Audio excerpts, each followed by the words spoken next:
My name is Natasha Kenny, and I'm the Director of the Educational Development Unit in the Taylor Institute for Teaching and Learning. I am thrilled to discuss teaching dossiers with you today. Over the past 10 years of my career as an educational developer, I have supported hundreds of faculty, staff, students, and postdoctoral scholars in preparing a teaching dossier. Many instructors I have worked with have confirmed the transformative impact preparing a dossier has had on their teaching beliefs and practices.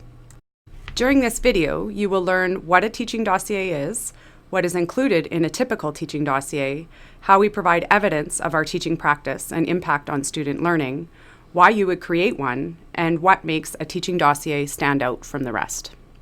There are a variety of reasons that instructors prepare a teaching dossier. More and more applications for tenure-track faculty positions, especially those that have a strong teaching focus, require a teaching dossier as part of the application requirements. I have sat on multiple hiring committees in the humanities, arts, and sciences, and I can tell you that having a well-presented teaching dossier does set candidates apart. Likewise, when advancing through the faculty ranks, most institutions will require a teaching dossier as part of the tenure and renewal package as a form of evidence of your contributions to teaching. Whether you're following a traditional faculty track where 40% of your role is teaching, 40% of your role is research, and 20% is service, or a more teaching-focused stream where 70% of your role may be teaching, 20% research, and 10% service. Teaching and learning in post-secondary education are inherently complex, and a teaching dossier allows us to accurately capture the breadth and depth of teaching and learning practices. They also provide an important form of evidence if you are ever to go forward for teaching awards and honors. But perhaps most importantly, teaching dossiers allow us to reflect on our teaching expertise and to reflect on why we're doing what we're doing in our teaching and learning practices. A dossier is a thoughtfully chosen, curated collection of evidence that documents the scope and quality of your teaching practice. As we've discussed, evidencing the impact of one's teaching practice and its impact on student learning is inherently complex. The dossier format allows us to capture the richness of our practices as instructors. Take about 10 seconds to think about some of the ways we informally or formally show evidence of our teaching and impact on student learning. My guess is that things like course evaluations, student comments, or having a peer observe our teaching may have popped into mind. But there are many other ways to provide evidence of the scope and quality of our teaching expertise, and these typically come from three different perspectives: ourselves, students, and our peers. Rest assured that you are your most important form of evidence.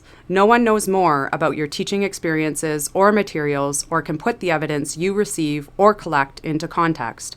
For example, summary of teaching experiences in terms of courses you have taught, the class size or level. Example course outlines that demonstrate your fundamental beliefs. Teaching materials, example assignments, and lesson plans that provide evidence of how you put your beliefs into action.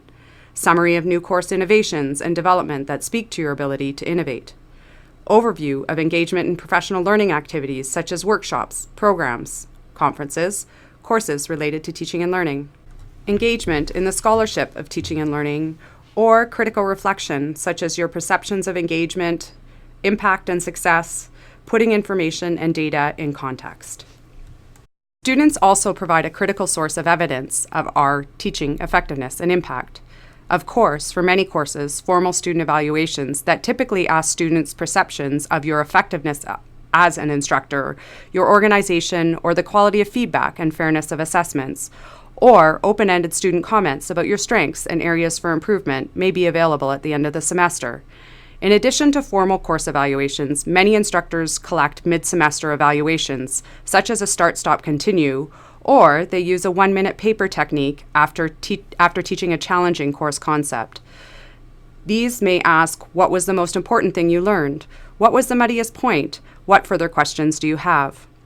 Letters of support from former students that discuss how your teaching has impacted their learning can also provide evidence of your teaching, or informal, unsolicited emails that talk about the impact of specific teaching approaches, strategies, or assessments have had on their learning and development can also be included. Some instructors may also include examples of student work and assignments that provide exemplary examples of how your teaching approaches, feedback, or assessment strategies have helped them demonstrate the intended learning in the course.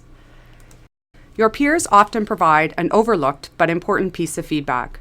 For example, you may invite your colleagues into your classroom to provide feedback on a specific aspect of your teaching, or participate in a teaching square where you and 3 of your colleagues visit each other's classroom for the sole purpose of reflecting on and improving your own teaching. Another form of evidence from peers is having your peers peer review and provide feedback on your teaching materials, such as course outlines or assignments, and demonstrating how you have improved or changed these materials based on this feedback.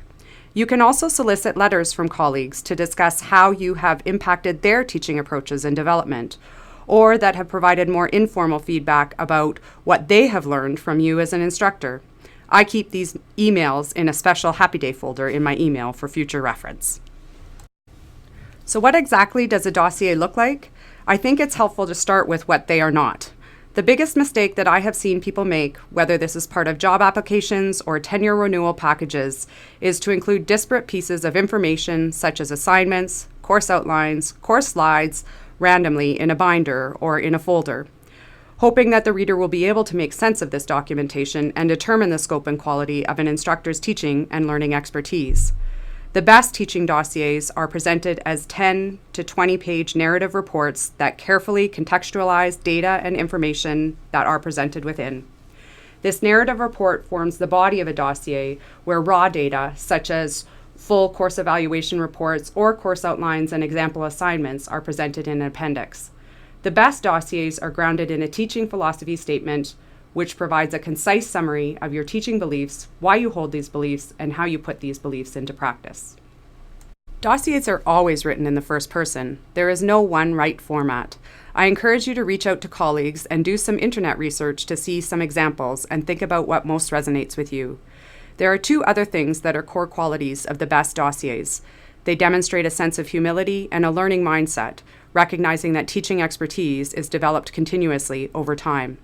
The best teaching dossiers present one's strengths, accomplishments, areas for growth and improvement, and future goals. They are organized and integrated. A clear table of contents, subheadings, and a clear narrative flow from section to section can help the reader get a clear picture of the scope and impact of your practice and clearly see how they relate back to your fundamental beliefs about teaching and learning. Finally, it is important to realize that there are many facets of teaching expertise. We have recently published a framework for the development of teaching expertise to help communicate these multiple facets. We often think of teaching expertise within the context of the top facet, teaching and supporting learning.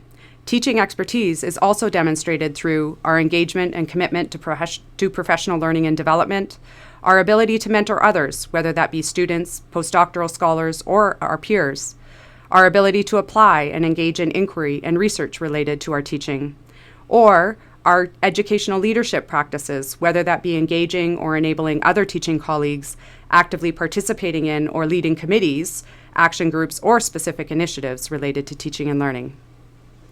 A typical table of contents will include various sections, including, but not limited to, a teaching philosophy, a summary of your teaching responsibilities, example teaching practices and supporting materials, student feedback, peer feedback, your engagement in professional learning and development, educational service and leadership, awards and recognition, goals, and an appendix.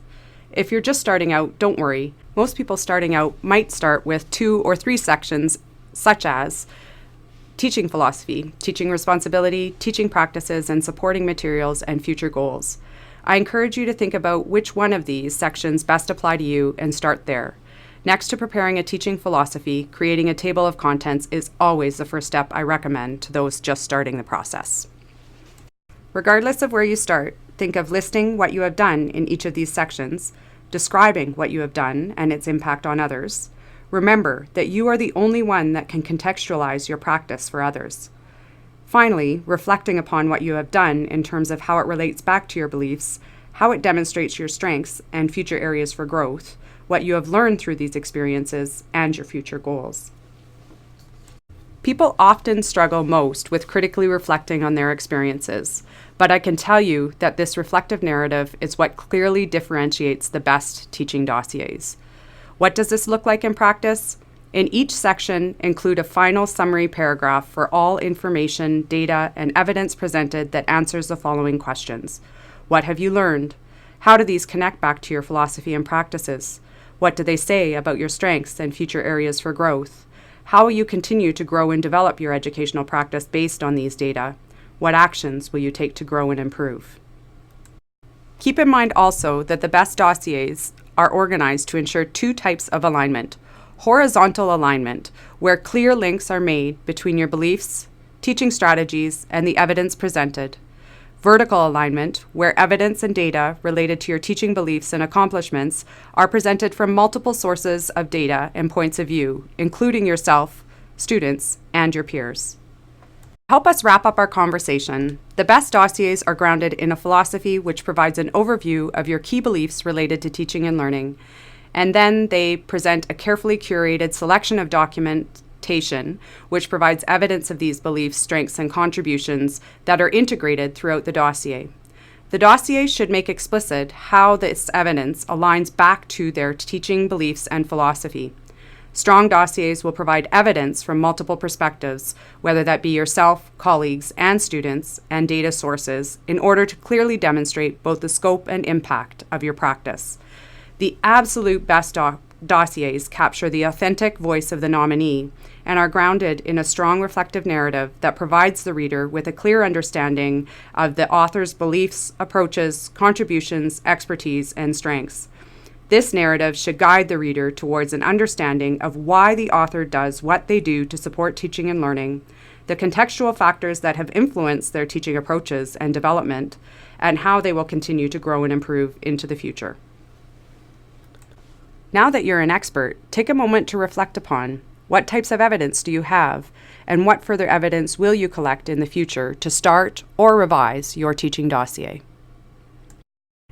As we sign off today, I'd like to take this time to thank Dr. Lynn Taylor, Dr. Carol Berenson, and Dr. Cheryl Jeffs on sharing their expertise and influencing the work on teaching dossiers at the University of Calgary. I encourage you to access some additional resources and look at some teaching dossier examples at the following links. Just a little bit of a reminder that teaching dossier is a Canadian term for teaching portfolio. In the United States, the term teaching portfolio is used for teaching dossiers. Thank you for your time and good luck on this journey.